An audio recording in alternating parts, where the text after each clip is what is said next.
어제 시황방송을 설명하다가 공매도 얘기하면서 점점 3,000%로 빠져서 꽤나 다른 이야기를 잔뜩 했는데, 오늘도 시황 이야기를 잠깐만 하고 가죠. 또 3,000% 빠지면 안 되는데. 자, 일단 그저께 8월 6일로부터 거래량 발생하고 나서 지금 반등은 계속 주고 있습니다. 오늘 시장은 옵션 만기일임에도 불구하고 지수가 올랐어요. 지금 요 흐름이 이번 하락장의 기술적 반등이다 라고 보기에는 아직은 이릅니다. 그래서 막 본격적으로 나 지금부터 추매해가지고 이제 돈 좀 불려야겠다 라고 생각하기에는 조금 이르다는 겁니다. 만약에 이번 하락장이 완전히 끝나려면은 요 각도가 이제 넘어서야 이제 이게 이제 상승장으로 넘어가게 될 거고요. 단기적인 하락은 이거였고요. 초단기적인 하락은 이거였습니다. 아직 완전한 하락을 벗어나지도 못했어요.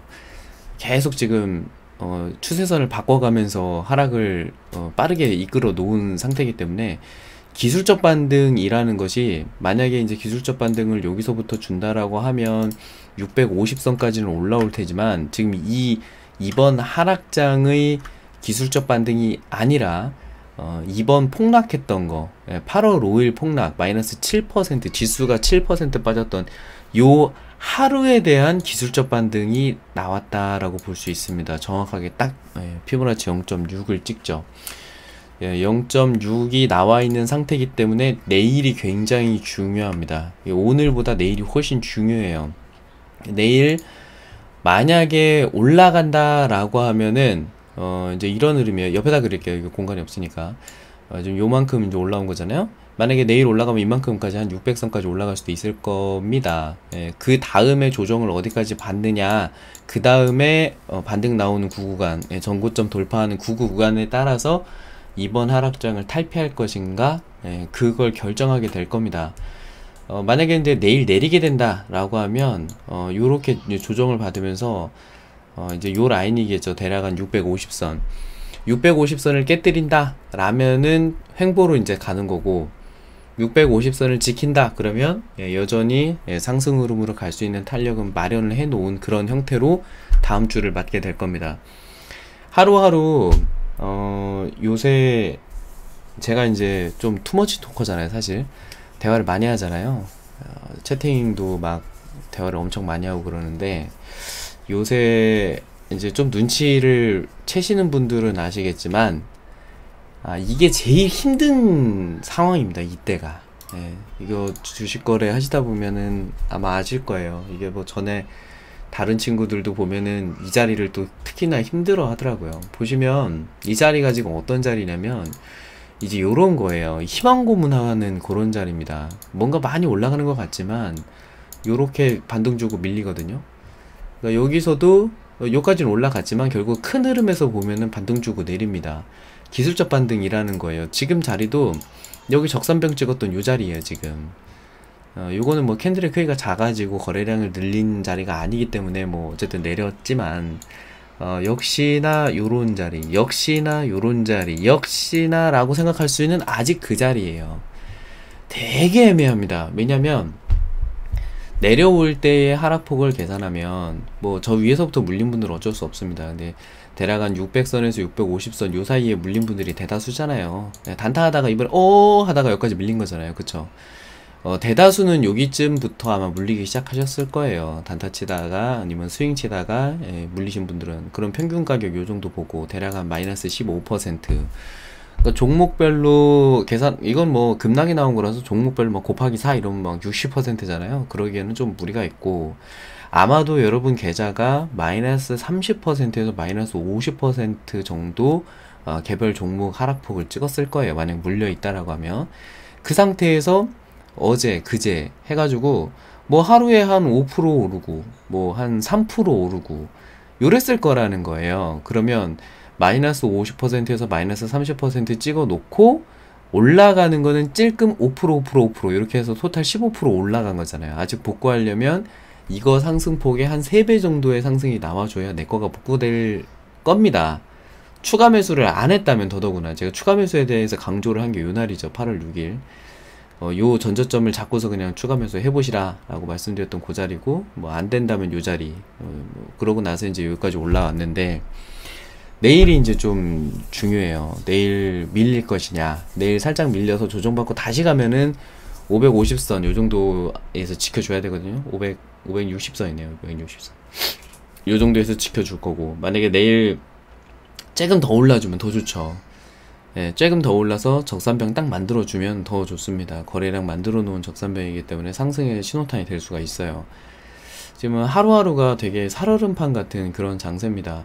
오늘 지수 전반적으로 오르고 종목 오르고 그러니까 기분 좋으셨나요? 그쵸. 하루 좀 올라가면 좀 기분 좋잖아요. 근데 오늘 저는 되게 우울했어요. 오늘 뭔가 뭐랄까, 어떤 기분, 비유를 하자면요, 엄마가 엄청 좋은 장난감을 사줬는데, 아니다, 엄마가 게임기를 사줬어요. 엄마가 게임기를 사줬는데 사놓고서 하루에 10분만 하래, 게임기를. 그러고서 이거는 엄마가 공평하지가 않다, 반에서 1등 하면은 게임기 사준다고 해서 반에서 1등 하려고 한 달 동안 죽도록 공부해가지고 코피 터지면서 1등을 해가지고 게임기를 산 건데 하루에 10분만 해라, 이거는 말이 안 된다 라고 이제 엄마한테 우겼더니, 그래 그럼 하루에 하나씩 초콜릿 줄게, 약간 이런 느낌? 뭔가 그 내가 잃어버린 것에 대한 보상을 반의 반토막도 못 받은 것 같은 그런 기분? 그렇지 않습니까? 그러니까 오늘 그 손실액이 좀 줄어드니까 아마 기분들은 좋으셨을 거예요. 근데 이게 참 뭔가 이게 김 빠지고, 상승장임에도 불구하고 김 빠지고, 뭔가 여전한 공포심 그리고 불확실성, 이런 속에서 이렇게 힘없이 올라가는 이런 흐름, 또 공매도도 여전히 지금 금지를 한 해 만에 아직 확정이 또 안 났죠. 그래서 골든타임을 놓치는 게 아닌가. 이번에 제가 만약에 정부 관계자라면요, 저는 540선을 깨든가, 그러니까 이건 좀 코스닥인데요, 코스피로 볼게요. 그러니까 1900선을 다시 깨려고 하든가, 아니면 1900선을 붙으면 그거 내일부터 공매도 금지, 이제 이렇게 할 것 같아요. 제가 정부기관 관계자라고 해도. 왜냐면 그냥 차일피일 시간 끌다 보면 1900선 지켜주고서 기관 매수세, 연기금 매수세 통해가지고 개인 매수세 이끌어내면서 이제 올라갈 수도 있고, 뜬금없이 이제 외인 매수세가 들어오면서 주가가 올라갈 수도 있고, 그런 걸 노리고 있는 걸 수도 있거든요. 그러다 보니 여러 불확실성과 악재가 아직 해소가 안 되어 있는 그런 상황입니다. 그리고 어제 가장 큰 문제는 개인이 매수하고 있다라는 거였거든요. 보시면 코스피를 개인이 많이 매수를 했고, 코스닥은 살짝 매도라고 찍혀있지만, 그러니까 순매수가 마이너스로 찍혀있긴 하지만 사실 매도와 매수 자체가 지금 커요. 이건 그냥 보합이라고 보고, 거래 자체가 유의미하게 여튼 개인 쪽에서 많이 나왔다, 이렇게 볼 수 있는 거고요. 여전히 코스피와 코스닥에서 외국인은 매도입니다. 그리고 기관도 코스피에서는 오늘 1000억대 매도가 나왔어요. 뭐 최근 들어서 막 6천억, 7천억대의 매도가 나오던 상황 속에서 1000억 큰 의미가 없을 수도 있지만, 여튼 오늘은 연기금도 쉬었고요, 하루. 코스닥에서의 매수세가 좀 있었고, 그리고 또 MSCI 리밸런싱이 또 기다리고 있죠. 이 부분에 대한 불확실성과 리스크도 코스피 쪽의 매수를 부채질하지 못하고 있습니다. 외국인이 매도한 배경 중에 하나라고도 볼 수 있어요. 그래서 1900선 지금 당국에서 뭔가 조치하지 않으면 쉽게 무너질 수 있는 그런 상황입니다. 그 장중에 막 단타로 저 뭐 수익 났어요 막 이러면 제가 되게 막 쫄깃쫄깃해요. 막 뜨끔합니다. 막 이거 저 단타 치고서 수익 나셨다는 분을 보고 섣불리 단타를 치다가 이거 물리는 분도 있는 거 아니야? 이런 걱정이 좀 들어요. 그래서 좀 조심스럽습니다. 그 종목 같은 거 설명드릴 때도 요새 이제 종목도 잘 안 주는데, 제가 딱히 요새 뭔가 방에서 막 적극적으로 하는 게 아니라 지금 VIP 반도 과외반으로 완전히 전향했거든요. 원노트에다가 지금 정리해가면서 공부시키고 뭐 이런 이야기한 것들 정리하고 뭐 테마 정리하고 지금 이런 거 하고 있는데, 뭔가 막 종목을 지금부터 매수합시다 해가지고 신나게 매수하시는 상황이 아니라 저점에서 거래량 들어온 것들을 여러 가지 이제 방법 알려드렸죠. 뭐 MACD로 본다든가 거래량으로 본다든가 이제 그런 걸로 본인의 종목들 개별적으로 사셔가지고 하루에 한 종목 정도 계속 분봉 지켜보고 있어야 되는 그런 상황. 그 살얼음판이에요. 그 표현이 딱 좋습니다. 시간별 투자자 추이를 보더라도요. 제가 이거 좀 색깔을 좀 진하게 해서 보여드릴게요. 자, 개인입니다. 이게 지금 이게 점점점점 찍힌 게 개인이에요. 자, 코스피에서 오늘 개인들 겁나게 샀죠. 쭉 삽니다. 코스닥 개인 볼게요. 코스닥 개인은 장 초반에는 신나게 사다가 장 후반에 갑자기 확 밀렸죠. 이게 거꾸로 생각했거든요. 개인이 아니라 외인과 기관의 매도세가 나오지 않을까를 생각했는데 여튼 개인들로 인해서 밀렸습니다. 그리고 외국인 흐름 보면은 코스닥에는 관심이 없어요.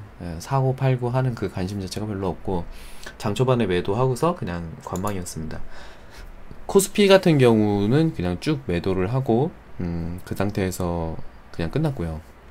그리고 금융투자 여전히 코스피에서 매도했고 코스닥도 별 관심이 없이 그냥 보합권으로 끝났습니다. 거래량 자체가 개인으로 인해서 좀 발생되고 있다. 그렇게 볼 수 있죠. 오늘 기관의 순매수도 눈에 띄는 게 없고요. 외인의 순매수도 눈에 띄는 게 없습니다. 거래량이 이렇게 발생하죠. 그리고 지금 8월 초인데 월급날이 이제 다가오거나 이제 월급이 시작됐죠. 첫째 주부터 시작해가지고 이제 월급 들어오기 시작하니까 그걸 가지고 저점이다 해가지고 이제 서둘러서 막 쇼핑하고 있는 겁니다. 위험해요. 확실하게 확인되고 나서 돌다리도 두드려보고 가는 게 좋죠. 그러니까 이렇게 갈 수 있어요. 지금 요런 식으로 이제 적산병 빵빵빵 터트려 놓고 그냥 쫙 이렇게 막 뿜을 수 있거든요. 근데 지금 요것도 흐름을 잘 보시면 아시겠지만 내려가서 낙폭을 줄이고 멈추면서 횡보 만들다가 올라가는 겁니다. 지금 요게 나온 게. 근데 지금 자리는 누가 봐도 여기거든요. 당분간은 슬금슬금 내리거나 낙폭을 줄여주기만 해도 감사합니다 이렇게 돼야 되는 상황이라서 불안합니다. 하루하루가 살얼음판 같고 뭔가 올라도 오르는 것 같지 않고 좀 심란하고 그런 상황이에요. 여러분들이 너무 이제 네거티브한 생각을 가지고 있다라고 하면 제가 이제 그걸 속도 조절 좀 하는 거예요. 이거 그냥 주식이라는 게 그냥 다 없어질 것 같다, 휴지 조각 될 것 같다라고 하면 아예 무슨 얘기예요. 자, 펀더멘탈을 봅시다. 이런 얘기를 하는 거고요. 만약에 이제 오늘처럼 개인들이 막 저렇게 막 섣불리 뭐 매수하는 거 보면 일단 말리고 싶은 거예요. 잠깐만요, 좀 기다려보세요. 좀 진정하시고 여러분 침착하세요. 확인하고 삽시다. 내일 그냥 막 이렇게 막 이러면 좋지. 이러면 누가 싫겠어요. 내일 막 10% 지수 10% 막 이렇게 막 뻥튀기. 내일 아침에 일어났더니 북한이 갑자기 그냥 핵을 다 폐기해서 중국으로 넘기기로 했대요. 그러더니 아베 총리랑 고노랑 둘이 손잡고서 우리나라를 와서 위안부에 대한 사과와 강제징용에 대한 사과를 하면서 모든 수출권을 주고 수출 이제 규제했던 걸 다 풀고 이거 생각해보니까 화이트리스트 이런 걸 없앨 게 아니라 화이트리스트를 늘려야겠습니다. 아시아 전역으로 늘리겠습니다. 아마 아시아 전역이 이제 불장이 오고, 그리고 오늘 밤 트럼프 대통령 트윗으로 나는 이제 그 시진핑 주석과 화해했다, 이런 트윗이 하나 딱 올라오면 내일 아침에 이런 게 나올 수도 있어요. 그러겠죠? 그런 막 호재가 막 5개가 막 빵빵빵빵빵 이렇게 막 터지고 그러면서 북한과 미국과의 종전선언하고 너무 좋다 진짜. 막 생각만 해도, 그죠? 희망으로 막 돌리는 건데 생각만 해도 좋다. 기분이 괜히 좋아지네요. 그러면 불날 겁니다. 전문가가 필요 없어져요. 왜? 전문가 따위가 필요 없어. 왜냐면 여러분이 다 전문가야. 개나 소나 아무거나 사도 그냥 다 상한가 칠 거거든요. 그러니까 이런 게 아무것도 필요가 없어요. 여러분들이 그냥 혼자 거래해도 여기서부터 여기까지 올라갈 거거든요. 지수가 33% 올라간다는 얘기는요, 여러분 종목들 100% 올라간다는 얘기예요. 2배 됩니다. 2배. 뻥튀기. 특히나 이제 인프라 관련주, SOC 관련주들도 막 대박 나겠죠. 오늘 폼페이오가 북한과 대화를 조속히 빨리 했으면 좋겠다라는 그 말 한마디에 또 막 대북주 들썩들썩 했죠. 또 어젠가는 정치 테마주, 그리고 이제 순환 테마가 이제 올만한 것이 저겁니다. 이제 배당주가 이제 올 때가 됐어요. 아, 다 망했다. 이제 배당이나 한번 해볼까? 이 지경이면 배당이나 받는 게 차라리 낫겠네 라는 생각으로 배당주가 또 이렇게 올라갈 수가 있으니까 배당주도 한번 쭉 정리해가지고 테마 정리 한번 해보시고, 배당주의 특징, 거래하는 특징은 그렇습니다. 짧게 팁만 드리면 배당을 받을 때까지 들고 있으면 안 돼요. 배당주는. 왜냐면 배당이 실제 나오는 것이 뭐 가령 한 3% 나온다고 칠게요. 배당을 3%나 줘요. 엄청난 거죠. 하지만 배당락이 딱 지나고 난 다음날 5%가 떨어집니다. 그러면 그거 들고 있으면 3% 배당 받으려고 5% 주가가 빠지는 그런 상황이 생겨요. 그래서 아, 이거 배당주인데 라는 기대감으로 주가가 오를 때 파는 것이 가장 좋습니다. 그런 기대감을 미리 캐치해서 매수하시고, 기대가 현실로 반영이 될 때 그때 매도하시고, 실제 배당주는요, 배당을 받으라고 배당주가 아닙니다. 꼭 기억하세요. 배당주는 배당을 받는 종목이 아니에요. 배당을 받는 기대감을 사는 것이 배당주입니다. 시황은 매일매일 상황이 살얼음판이다 보니까 시황을 빠뜨릴 수가 없어서 일단은 설명을 드려봤습니다. 시황은 여기까지 하겠습니다.